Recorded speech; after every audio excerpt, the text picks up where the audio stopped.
Alhamdulillahi wa kafa wassalatu wassalamu ala nabiyyil mustafa wa ala alihi wa sahbihi an sidqi wal wafa wa ba'd. Faqala Allah ta'ala fi kitabihil karim, a'udzu billahi minasy syaithanir rajim.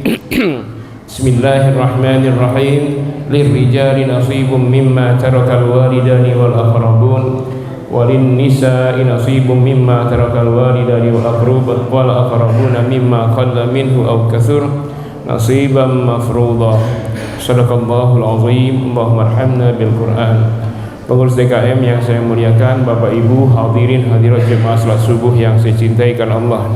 Alhamdulillah hari ini subuh hari ini perdana saya ngisi pengajian di sini. Jadi saya tadi ragu-ragu benar nggak masjidnya. Ya, saya tunggu-tunggu nggak ada yang negor. Jangan-jangan salah masjid. Ada lagi masjid selain di sini? Perumahan ini? Nggak ada? Oh, berarti benar ya.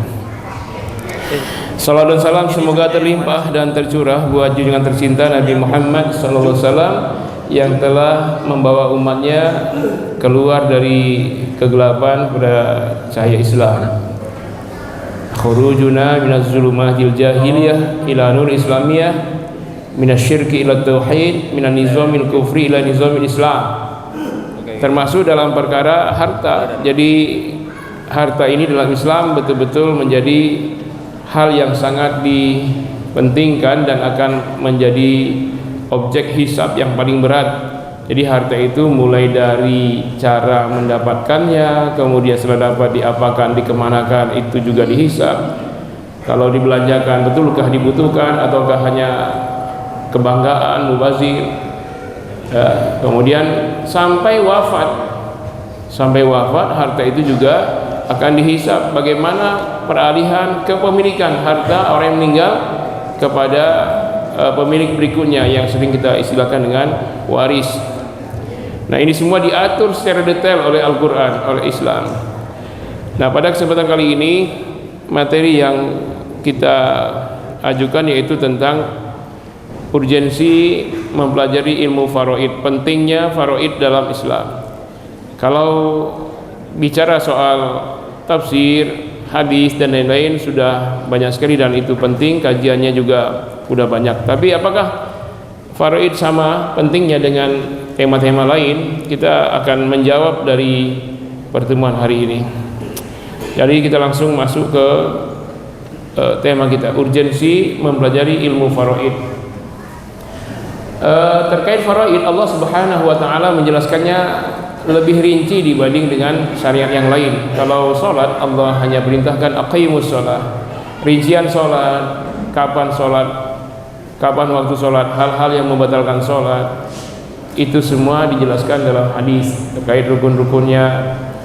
Wa atuz zakat, zakat juga begitu, yang dijelaskan Al-Qur'an terkait dengan perintahnya dan siapa saja yang menerima zakat. Lalu rinciannya itu banyak dijelaskan di hadis. Berbeda halnya dengan faraid, sampai detailnya 1/2 1/3 Allah langsung yang menjelaskan. Nah, ini saja sudah menjelaskan kepada kita, oh berarti penting nih karena Allah langsung yang mengambil alih penjelasannya secara rinci. Ayat-ayat tentang waris banyak, diantaranya yang paling mencolok yaitu di surat An-Nisa, surat ibu-ibu. Jadi surat waris ini ayatnya di surat ibu-ibu, terutama di ayat 11, ayat 12, 13, 14 dan ayat 176. Nanti ada juga di surat lain di Ali Imran, tapi terkait dengan syariat lain ada bicara soal waris. Tapi perincian bagaimana waris, siapa saja yang dapat, berapa bagiannya, ini seluruhnya di surat An-Nisa, terutama ayat 11, 12 dan 176. Nah, sekarang dari ayat-ayat waris itulah kita mengiktibas atau mengutip ya pentingnya faraid. Jadi materi ini akan menjawab nanti jawabannya, apakah mempelajari dan mengamalkan faraid bagi seorang muslim itu penting atau tidak. Nanti terjawab nih setelah pengajian. Apakah kepentingannya hanya di dunia ini atau nanti sampai akhirat? Itu juga akan menjawab itu. Baik. Ayat-ayat faraid itu terutama dijelaskan di ayat 11 surah An-Nisa, itu terkait pembagian waris berdasarkan hubungan darah, nasab, pewarisan dari ayah ibu ke anak-anak, anak-anak ke ayah ibu. Kemudian Di ayat 12 itu terkait rincian pembagian waris terkait hubungan perkawinan. Suami kepada istri, istri kepada suami, bagaimana istri kalau punya anak, suami berapa, kalau enggak berapa. Juga terkait dengan anak atau saudara seibu.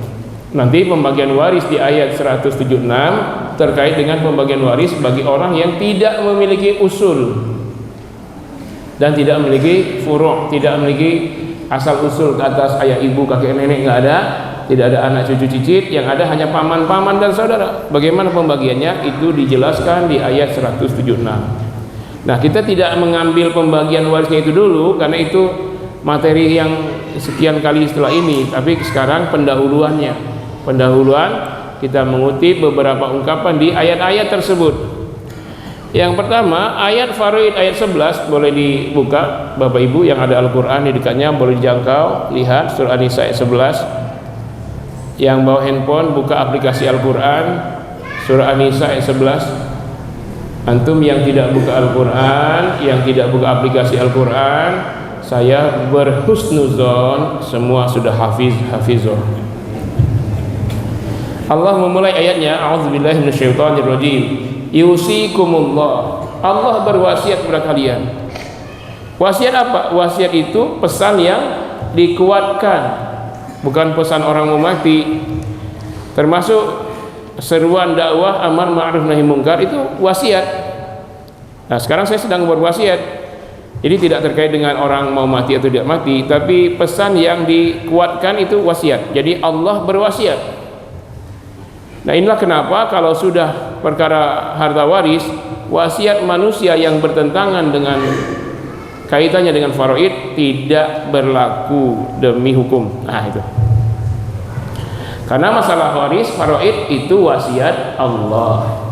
Di sini menggunakan fi'il mudhari, artinya wasiat yang berlaku sampai hari kiamat. Jadi tidak expire ini ya, hukum waris itu tidak expire. Tidak karena perbedaan zaman terjadi perbedaan hukum waris, tidak. Yang kedua, setelah Allah jelaskan untuk anak laki-laki berapa, anak perempuan berapa, kalau perempuan sendirian berapa, 2 orang atau lebih berapa, lalu kalau anak yang meninggal berapa, ayah ibu, kalau anak yang meninggal punya anak berapa, ibu dan ayah, kalau punya saudara 1 berapa, saudara 2 atau lebih berapa, ayah ibu. Ini sudah jelaskan.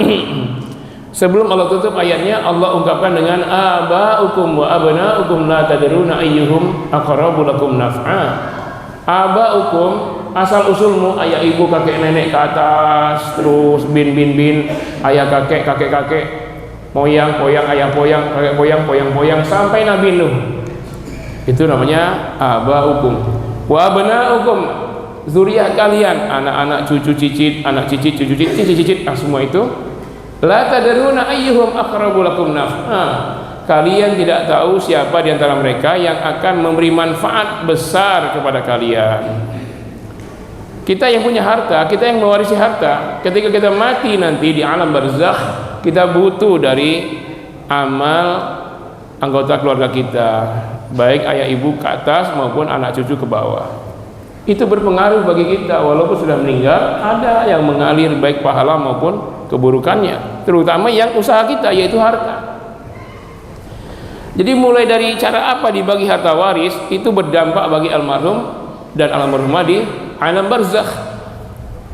Ya, Ustadz, di hadis cuma 3 yang mengalir walaupun orangnya sudah meninggal, yaitu shadaqatin jariyatin, ilmun yuntafa'u bih, ilmin yuntafa'u bih, aw walidin sholihin yad'u lah. Itu di hadis.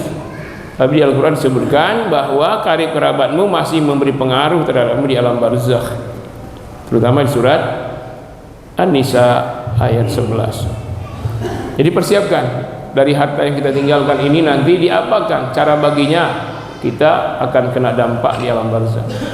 Lalu setelah itu mereka gunakan untuk apa harta itu? Dipakai untuk amal soleh atau berfoya-foya, kita juga kena dampaknya walaupun kita sudah meninggal. Lalu Allah sebelum menutup ayatnya, Allah sebut faridotam minallah, yang Allah atur. Jadi di awal ayat itu Allah atur berapa untuk anak laki, berapa perempuan, berapa anak perempuan sendiri, berapa 2 orang atau lebih, berapa bagian ayah ibu kalau anak meninggal dan seterusnya. Allah katakan faridotam minallah, ini fardu dari Allah. Apa arti fardu, Pak? Apa arti fardu? Wajib, harus dikerjakan kalau tidak berdosa. Apa bedanya wajib dengan fardu? Nah, kalau itu persamaannya itu. Apa bedanya wajib dengan fardu? Saya tanya, saya jawab ya. Kalau wajib hukum syara yang hukumnya sebagian ada intervensi hasil ijtihad para ulama. Misalnya wajibnya sholat karena ada indikator perintah, aqimus sholat, perintah dirikan sholat. Zakat ada perintah, atuz zakat. Nah, karena itu para ulama merumuskan karena ini perintah Allah maka hukumnya wajib, kecuali ada dalil yang menghalangi kewajiban. Ini seperti kaidah usul fikihnya Imam Syafi'i dan lain-lain ya.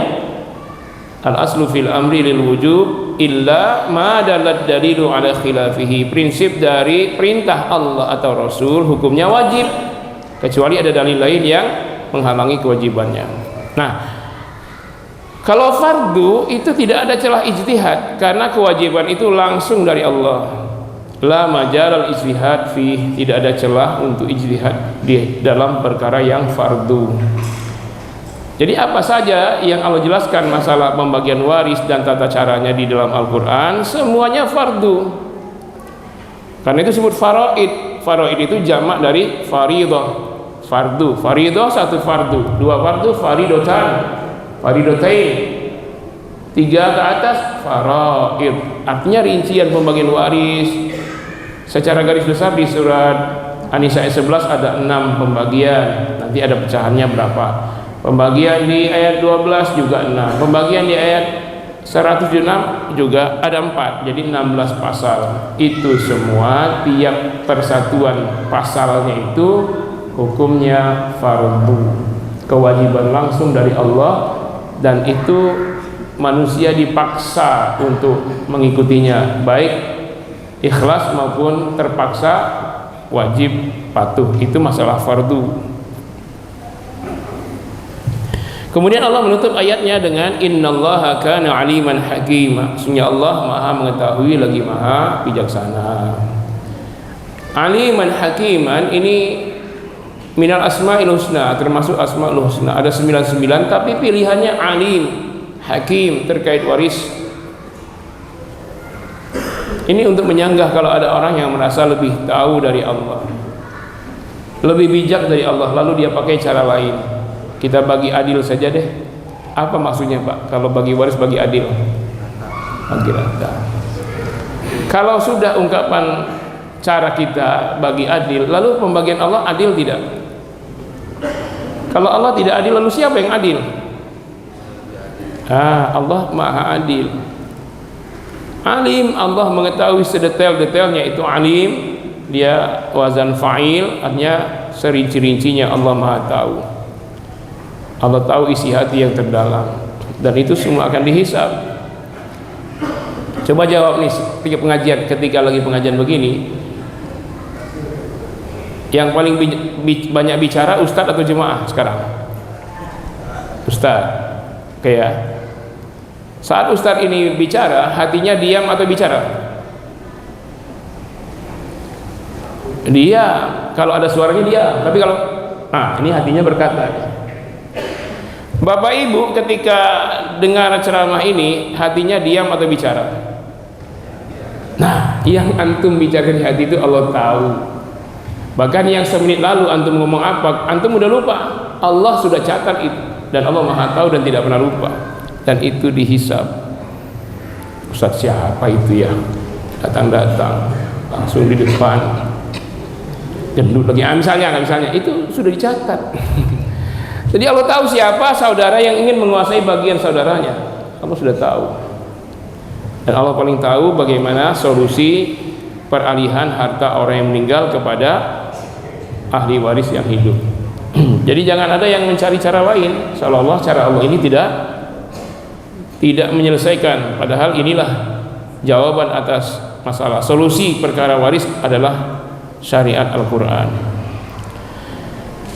Setelah itu Allah jelaskan lagi, ini tadi selesai di ayat 11. Sekarang ayat 12 dibagi lagi, pembagian sesuai sebab pernikahan. Istri meninggal berapa suami, istri meninggal punya anak berapa suami, suami meninggal berapa istri, suami meninggal punya anak berapa istri.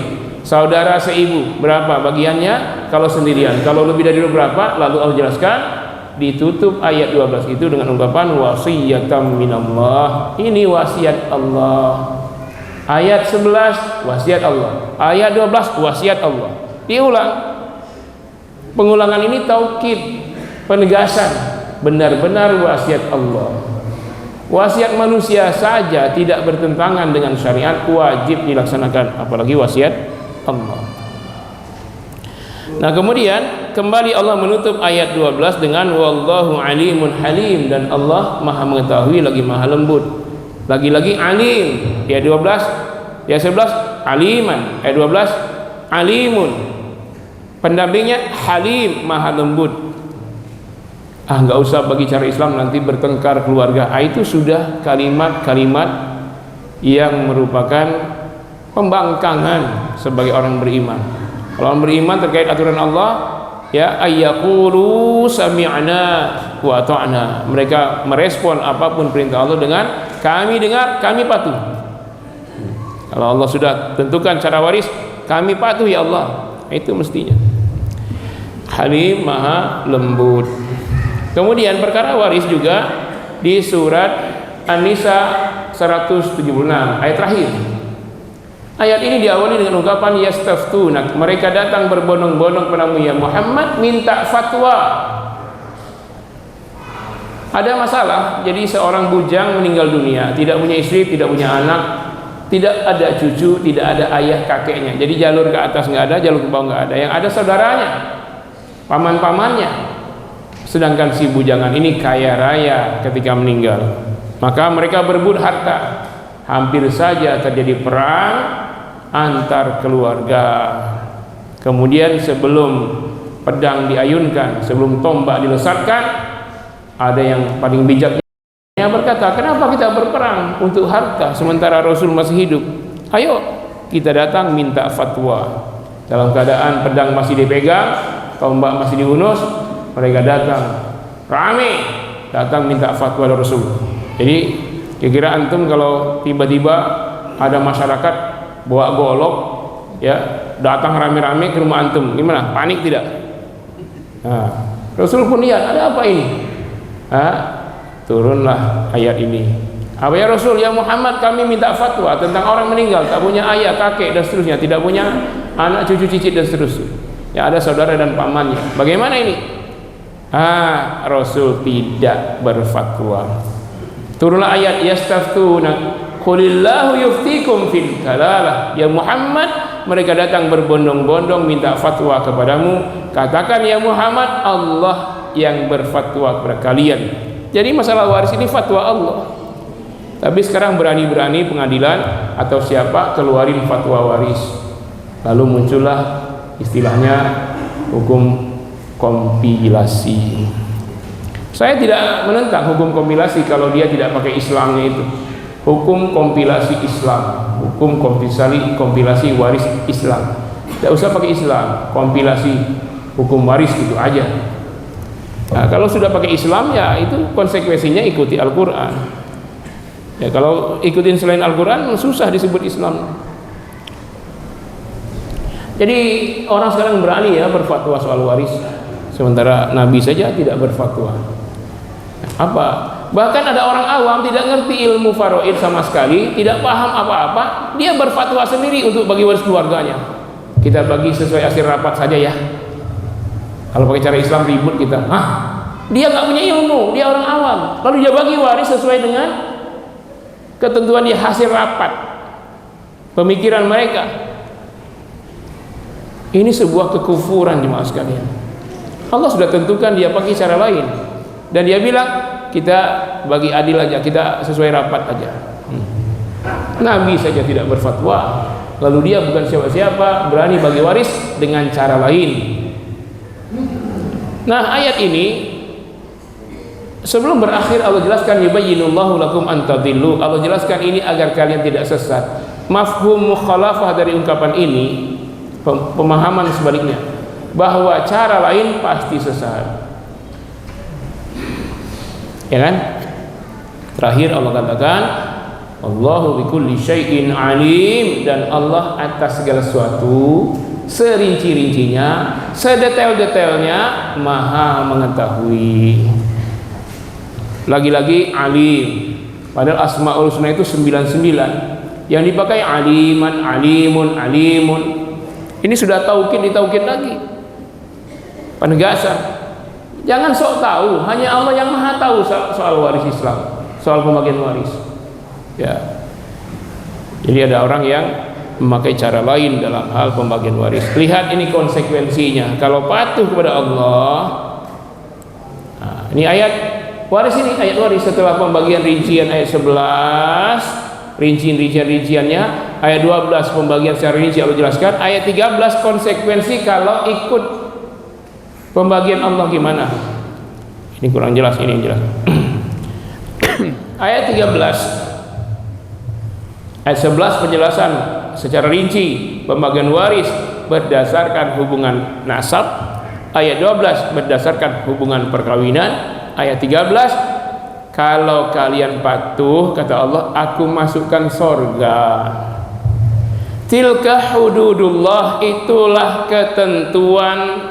ketentuan waris yang Allah tetapkan. Wa may yuti'illaha wa rasulahu, barang siapa yang taat kepada Allah dan Rasul, yudkhilhu jannatin tajri min tahtihal anhar, Allah akan masukkan dia dalam surga yang kekal di dalamnya mengalir sungai-sungai di bawahnya. Wa dzalikal fawzul azim, dan itulah kemenangan yang besar. Bukankah kemenangan yang besar? Di dunia dapat harta tanpa usaha, dapat warisan, tiba-tiba meninggal orang tua dapat harta 1 miliar. Di akhirat dapat surga. Wa dzalikal fawzul azim, itulah kemenangan besar. Di dunia dapat harta, di akhirat dapat surga. Sebaliknya tidak patuh, tidak mau pakai cara Allah, ayat 14-nya. Nanti silakan berdebatlah soal tafsirnya, tapi lihat dulu teksnya. Apa kata Allah? Wa may ya'sillaha wa rasulahu wa yata'adda hududahu yudkhilhu naran khalidan fiha walahu 'adzabun muhin. Barang siapa yang durhaka kepada Allah dan kepada Rasul, lalu dia yata'adda hududah, melanggar ketentuan Allah terkait dengan waris nih, yudkhilhu naran, Allah masukkan dia ke neraka jahanam, khalidan fiha, kekal di dalamnya, walahu 'adzabun muhin, baginya azab teramat hina. Di dunia bertengkar karena waris, di akhirat bertengkar dengan penghuni neraka jahanam. Itu pun mungkin adanya kakaknya, saudaranya. Ini. Kemudian jemaah sekalian, sabar ya yang mau nanya ya, udah banyak yang mau nanya nih. Ini horor ini Pak. Lafaz-lafaz Allah dalam poin-poin yang kita ambil kutipannya dari ayat Quran itu tidak diganti dengan pronoun, kata ganti. Normalnya bahasa itu kalau disebutkan subjek pertama kali, ketika menyebutkan yang sama diganti dengan kata ganti. Semua bahasa begitu. Ahmad bangun tidur, lalu dia, itu kata ganti itu. Ke kamar mandi, berwudu, setelah itu dia sholat 11 rakaat. Sebelum azan subuh dia membaca Al-Quran 1 ain.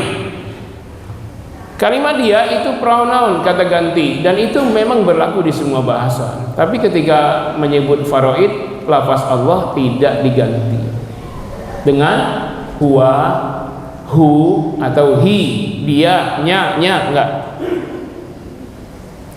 Kalau yang lain diganti, a'budullaha wala tusyriku bihi. Tuh. Sembahlah Allah, janganlah kalian sekutukan dia.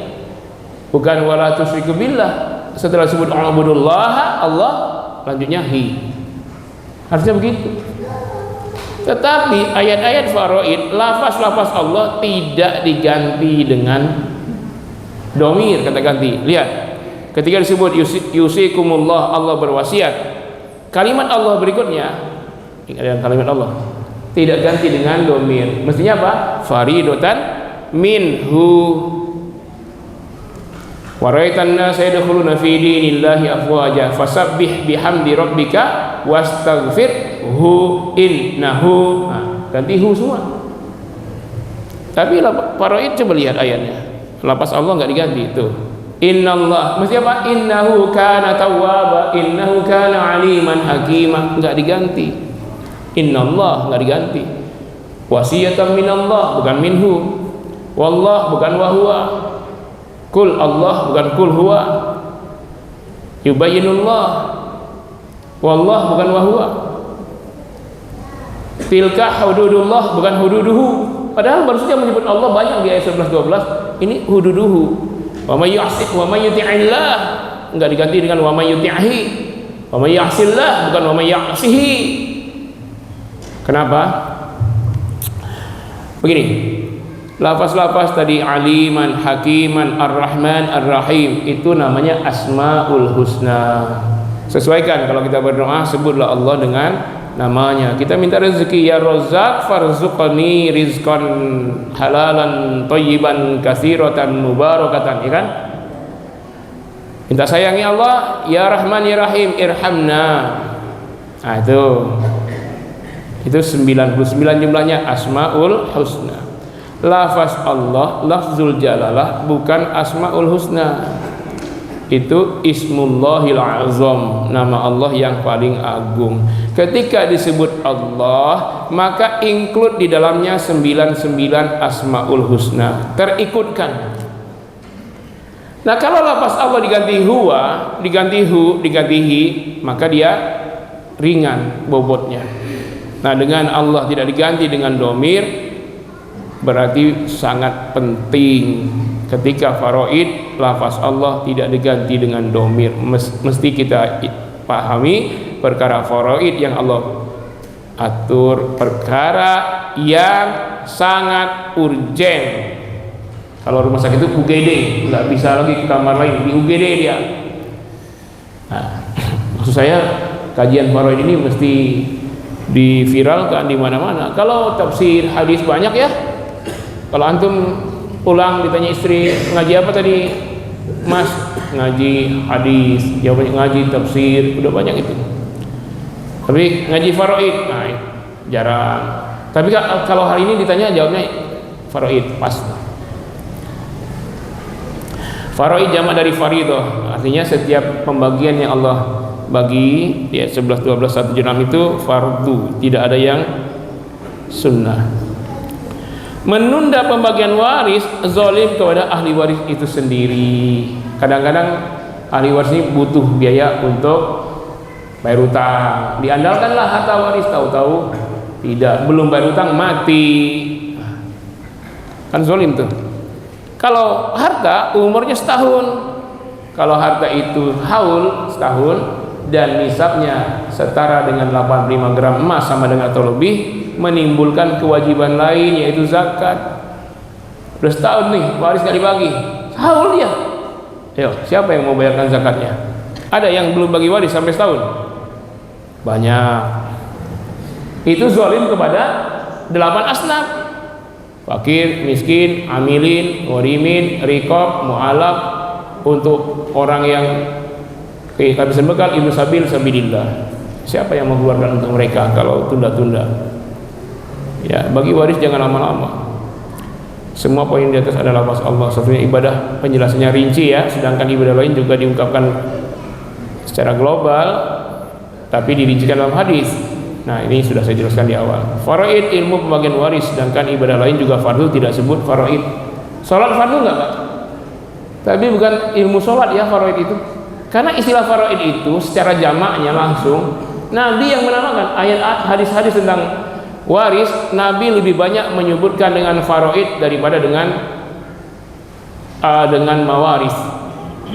Hadis-hadis tentang faraid waris, kalimat faraid lebih banyak Nabi sebutkan di hadis ketimbang mawaris. Setiap manusia mati meninggalkan harta, ya kecil atau banyak pasti. Rasul bersabda, ta'allamul faraid wa 'allimuh, pelajari dan amalkan, ajarkan faraid karena dia adalah setengah ilmu. Jadi kalau ilmu ada dua daun timbangan, ini faraid, ini sebelah timbangan lain, ini semua ilmu lain, tafsir, hadis, balaghah, fisika, kimia, ilmu antariksa, ini sini. Jadi mengabaikan faraid, mengabaikan setengah ilmu. Ilmu itu hanya 3, ayat muhkam, hadis yang sahih, dan ilmu pembagian yang adil, yaitu faraid. Pelajari Al-Quran, ajarkan ia. Pelajari faraid, ajarkan ia. Aku hanya manusia yang akan mati nantinya. Sehingga hampir-hampir ada 2 orang berselisih dalam masalah faraid, tidak mendapatkan seorang ahli yang menjadi hakim. Kata Nabi, akan terjadi zamannya orang selisih waris tidak dapat penengahnya karena tidak ada yang ahli. Zamannya sekarang atau tidak? Bahkan lebih parah perkara faraid, saudara membunuh saudara karena belum dapat waris. Khalifah Umar ketika menulis surat kepada Gubernur Syam Abu Musa al-Asy'ari dan juga gubernur yang lain, ya, sama panjang isi suratnya, wasiat kepada gubernur-gubernur, di antara isinya wa ta'allamul faraid fa innaha min dinikum. Wahai gubernur, pelajari faraid karena dia adalah setengah dari agama kalian. Kalimat setengah agama menunjukkan betapa pentingnya. Berarti dari semua dalil ini kita bisa menyimpulkan mempelajari serta mengamalkan faraid Islam urgen, terkategori UGD, gawat darurat, karena orang menganggap sepele, tidak intens dalam perkara ini, ya. Sekarang sudah susah antum mau selesaikan masalah waris, cari hakimnya susah. Kalau untuk cara pembagian bebas banyak hakimnya, datang aja ke notaris, datang aja ke pengacara, bisa itu bagi waris disahkan oleh hukum. Tapi apakah mendatangkan ridho Allah? Wallahu a'lam, ya. Karena Allah sudah tentukan, mereka pun tentukan dengan cara mereka. Wallahu a'lam bishawab.